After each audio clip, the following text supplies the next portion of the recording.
Hello everybody, my name is Austin Pierce and I am currently enrolled in pipe welding for Central Carolina Technical College.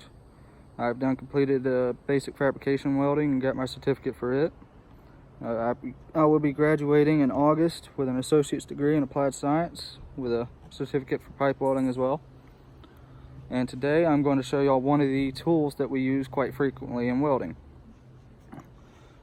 What we use a lot is called a grinder. They're pretty simple to use, but they can be very dangerous if mishandled. So I'm going to show y'all the proper way of using them. I cannot actually show you because I do not have any metal to show it on.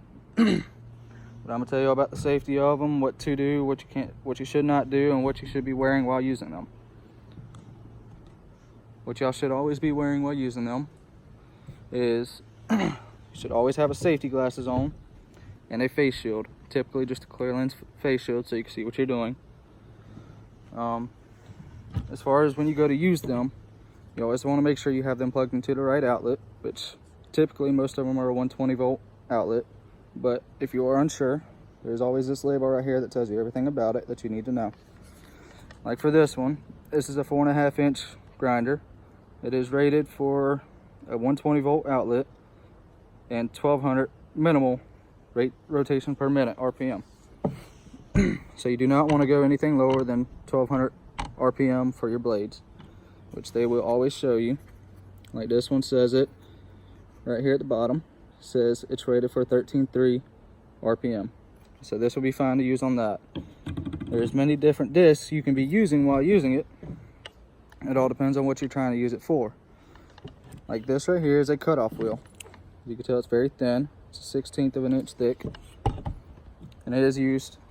These ones are used for cutting through metal, and it tells you right there. It's a 40 grit made through cutting through metal. It tells you the size that it needs to be, the RPM, the thickness of it, what it's used for. There's many different styles. You have this one, which is called a flat disc, which is pretty much like sanding paper. It's made to get it very clean and smooth. This one is also rated for 13.3 RPM. It tells you down here. And it tells you what grit it is, which is going to tell you how smooth it can get the metal. We also have a hard rock. And this is made for getting through like paint, rust, and stuff like that. It's just supposed to get through it a lot quicker. And as well, it tells you everything you need to know about it. It's made for a 4.5 inch grinder. It tells you how thick this grinding rock is. It tells you, like this one tells you it's made for 13,580 rotations per minute. And all of these are made for metal. Now they also make other discs like this one. This one is made through cutting through concrete, brick, tile, and block, like cinder blocks. And they also have discs. I don't have them on me, but they also have discs for wood and a bunch of other stuff. Just make sure you're buying the right stuff. Now, the main reason why you want to make sure you're getting the right disc to match the RPM to your grinder is because, let's just say, you're using this big boy right here, and you want to try and put this disc on this little grinder. Well, this big disc is only rated for, hold on one second, let me find it. Almost all of them tell you, you just gotta figure out where they're at. All right, this disc is only rated for 8,500 RPM. It's kind of hard to see, but it's right here.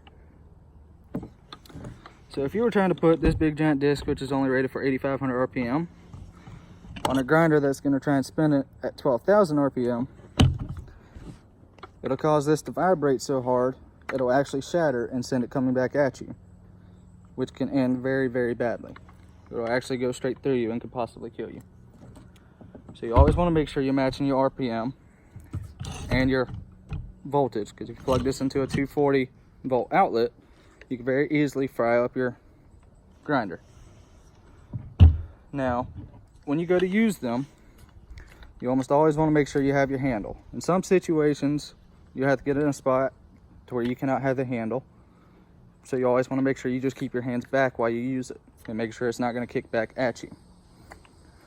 But typically with a cutoff wheel, what you're going to do is, let's say this is your metal, it's unplugged, so we're good.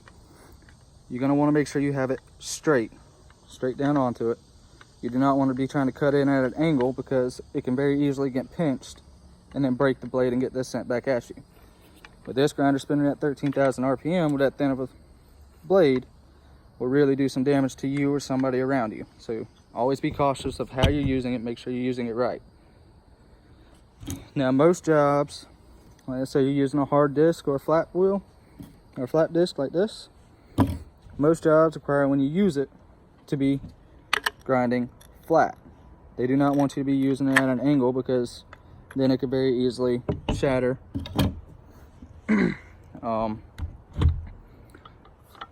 Another thing to be cautious for, especially when using your big grinders like this one, which is a, I believe a 5/8 inch or a 7-inch, sorry, this is a 7-inch grinder. We actually had this happen to somebody at school with our big 8-inch grinders. But you always want to make sure you're not wearing baggy clothes, because we had a guy at school who had baggy clothes on. He was sitting there grinding, and his shirt got caught up in the disc. And what happened when that did it is it pulled the grinder up to his chest and completely ruined his chest, took skin, hair, everything off. Luckily he was all right. He was just very, very sore. So always make sure you don't have baggy clothes on. You're always wearing your safety glasses, and you always have your face shield on. The face shield is typically for, just in case this does break, it's extra protection that it'll have to go through to get to your face, and it'll also keep sparks from getting in your eyes and your mouth, your ears, stuff like that. And they also want you to require you to be wearing earplugs to help prevent sparks, and not to mention when you're grinding on metal, it is really loud. So it helps prevent your hearing from getting bad and sparks from going in your ear.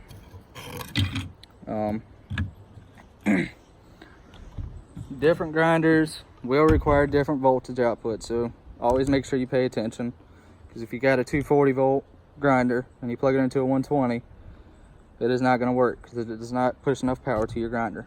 If you plug 240 into a 120 volt grinder, you can fry it up because it's too much power.